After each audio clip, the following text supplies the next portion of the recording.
ተስተካክሎ ለዜጎችም ለጎብኚዎችም ቢገለጥ ገንዘብ ብቻ ሳይሆን የማንነታችን ልክ ያሳያል። ኢትዮጵያatti manneen jireenyaa moototaa simboo qaban magaalattii keessatti iddoowwan babal'aa haa qabaatan malee waggoota dheeraaf haala iccitii fakkaatuun dhokatanii uummataaf cufaa ta'anii turaniiru. Amma garuu yaadni ministeera muummee Dr. Abiy Ahmediin madde godaanbaa biyyoolessaa masaraa mootummaa mallattoo Afrikaanotaa taasisuu danda'eera.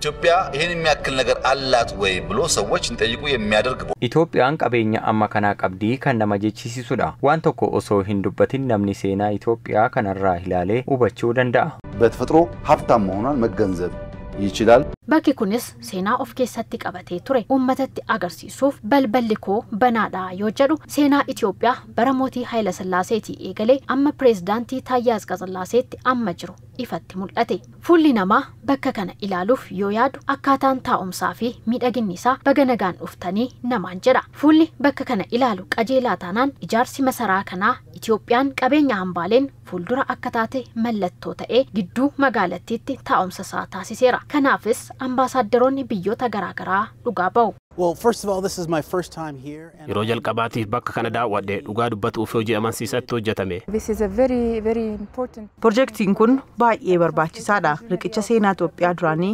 kanarraa fi kan isa dhufuuti bakki kun. I'm very proud of what we have been doing together. Waan hojjetame kanatti baay'een boona. Yeroo jalqabaaf dhufee daawwadhee waan hedduu argeera. Ministeera muummee Dr. Abiy Ahmediin galateeffachuun barbaada. Bakkichi waggoota dura moototaa fi maatii isaanii dabalatee aangoota qofaan marfamee kan ture yoo ta'u amma garuu kutaaleen hawaasaa garaagaraa daawwachuuf walqixa carraa akka qabaatanitti qophaa'eera. Kunis waggoota jijjiirama darbanitti hojiilee misoomaa hedduun hojjetaman keessaa isa tokko ta'uu sadarkaa deetaa ministeeraa daayirektarri olaanaa bulchiinsa masaraa mootummaa biyyaalessaa obbo Mitikkuu Dheeressaa ibsaniiru.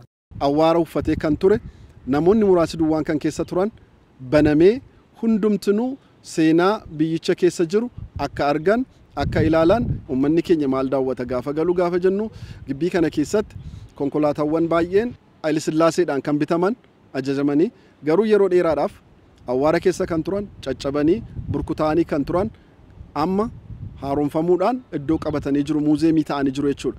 Isa hin daawwatu isatti aansee masaraa guddaa kana isa dudda keenya duuba jiru kana hin daawwatamaa jechuudha. Godaanbaan daawwattootaaf banaa taasifame kunis seenaa waloo Itoophiyaanotaa ol kaa'uu dabalatee of keessattis bakka bashannanaa hoteelotaa fi kanneen biroo kan qabu ta'uu fi yeroo hunda sa'a 3 irraa eegaluun hanga sa'a 11tti tajaajilli akka kennamu kan dubbatan obbo Mitikkuun ji'oota muraasa booda tajaajilli ispaas ni jalqabamaa jedhan. Maalummaa keenya ol kaasaa hamma ammaatti boquu kan qabachaa turre biyya kamii gadi miti Itoophiyaan biyya kamii gadi seenaan qabdu biyya kamii gadis qabeenyaan qabdu isa qabdu kana akkaataa gaariitti waan qabannee ibsuu hin dandeenyeef hamma ammaatti iddoo hundumaatti boquu gadi qabachaa turreera. Kana booddee garuu hiyyummaadhaaf gargaarsa jalaa bahuudhaaf kara hundumaa yeroo tattaaffiin ta'u keessatti tokko daawwannaa kanaanii galiin hin galaa jechuudha.